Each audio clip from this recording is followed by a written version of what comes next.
impression really. May I put that there, sir? No, certainly not. But I couldn't do it worry-free. I sometimes had pregnancy tests, even if I'd not slept with someone for well over a year. Maybe I'd just run past a sweaty-looking young man carrying a tissue. I was constantly worried and vigilant, because of course the possible consequences in that situation can be, you know, something. I tried to put it in an analogy. Imagine if you did sleep with someone and then you woke up and discovered that they had attached you by tubes to a strange little creature, and they said, don't worry about it, in 9 months that creature will be detached from you and you'll only have to look after it for at least the next 18 years. Imagine that. You'd probably defriend them on Facebook, wouldn't you, in that instance, if that were to happen. How terrifying. So I found that early on in my life, in my 20s, it wasn't so bad. The stakes weren't as high because maybe men in their 20s were not decided about whether they wanted kids or not. They weren't going to be giving me notes saying, you stop my heart and my gene pool. That didn't happen. In my 30s, I was more likely to meet what I called Blue Peter men. As in, here's one I made earlier. Men who were dads already. And if this had been the 19th century, I would have had to maybe look after 12 children under 6 due to the mother having died of cholera. But in this instance, there were usually other mothers on hand, and I could selflessly be saying, it's okay. You know, the mother should look after them. I'll put up with only seeing them for an hour a year. Oh, how sad. But eventually, I met a man that I married, a writer, who has only had fictional children. And they often don't do what they're told and don't make any contribution to the household income, much like real children, I gather. And I don't have any pressure from in-laws at all about having a family there, where he is the youngest of 5 children. He's a Newcastle brown ale baby, I think he would say.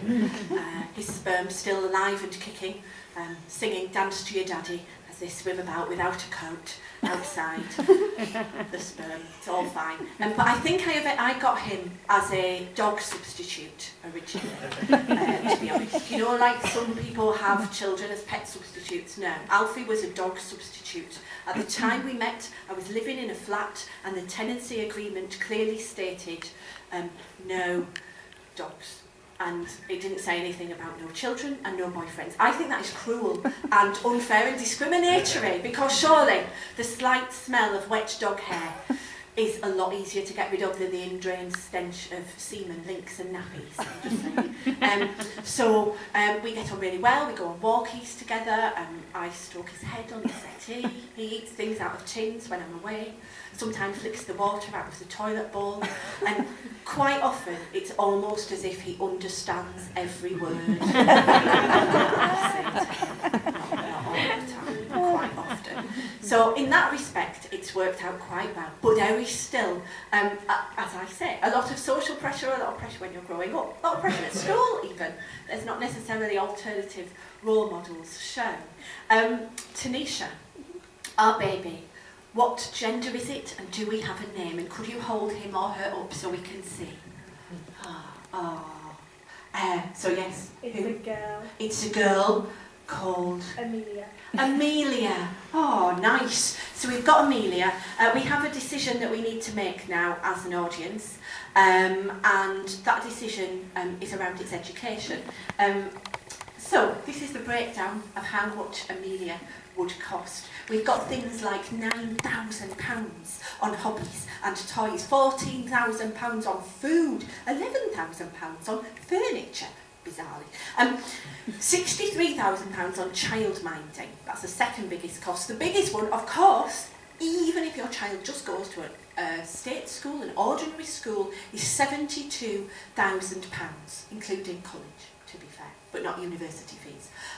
So that would go up to £93,000 if we wanted little Amelia to go to private school, £110,000 if we wanted Amelia to go to a private boarding school. Amelia would join the 70% of the judiciary the Cabinet and Mumford and Sons, who went to private school. So, Tanisha has the final say, but audience, I want you to look at your voting pads now. A or B. Is Amelia going to have a private school education or a state school education? Vote now.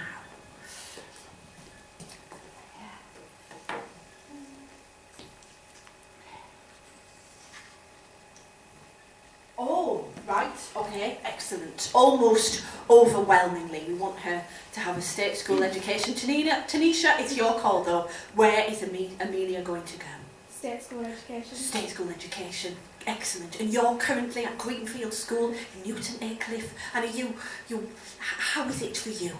I don't think it depends on what school you go to. I think it depends on how hard you try when you're there. I'm doing pretty well in the state school, and I wouldn't ask to go to a private school. Thank you. Inspiring words.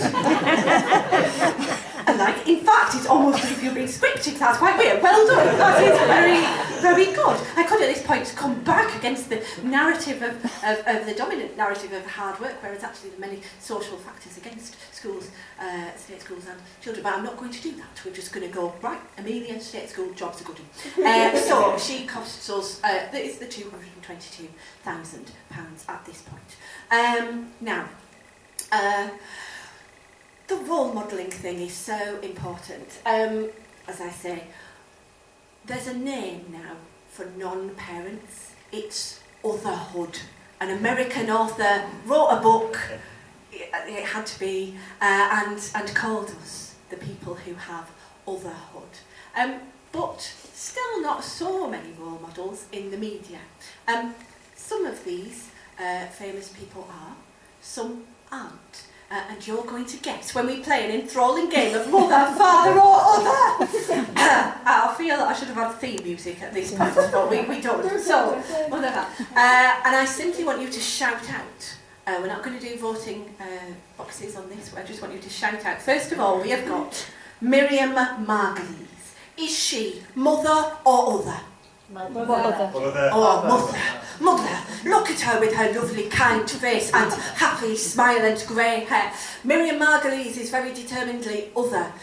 She has played Professor Sprout in the Harry Potter films and says she is happy about the fact that children around the world now recognise her and come up to her, but she still finds them a pain in the ass.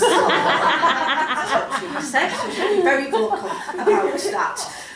Next, we have Brandon Flowers, lead singer of The Killers. Father or other? Father. He's carrying a flamingo. He must be a father. Indeed, he is a father to 3 sons. Hopefully, given that he's the man who wrote the lyrics, are we human or are we dancer, he's not responsible for their anatomical or biological or grammatical education. Next, we have Tracy Emin, modern artist. Generally one of only 2 modern artists that you will ever see on Pointless alongside Damien Hirst. If you're still struggling, he's the one with the dead animals, she's the one with the dirty beds. Mother or other? Other. Of course, she is indeed other. She said that she finds it really boring and tedious, that especially now she's into her 40s, she's always being asked why she didn't have children. She feels she has to explain herself all the time. She also says that she feels that women who don't want to have children are seen as witches in society generally. Can't think how that could be. And next we have Matt Bomer, American actor. You might be less familiar with him, so just go on what he looks like.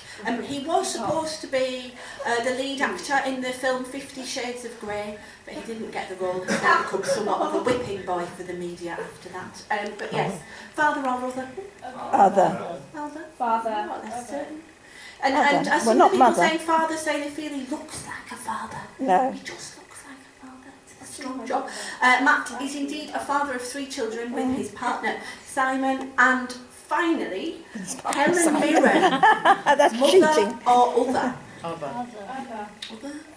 Not Other. That's obviously Helen Mirren as Elizabeth I. Helen She's Mirren mother. is other, one of the more vocal proponents of otherhood. She has said that she sometimes thought it would be nice to have a child, maybe as a memento of this or that relationship.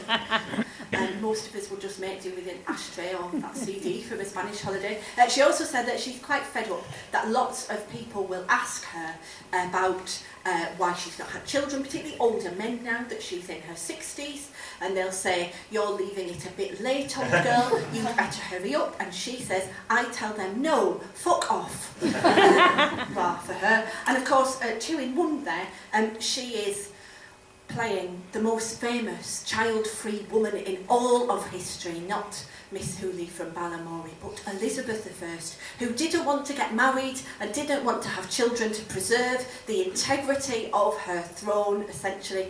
And I would say she probably suffered some psychological trauma after seeing her dad, King Henry VIII, decapitate her mum, Anne Boleyn, when she was only 2 years old.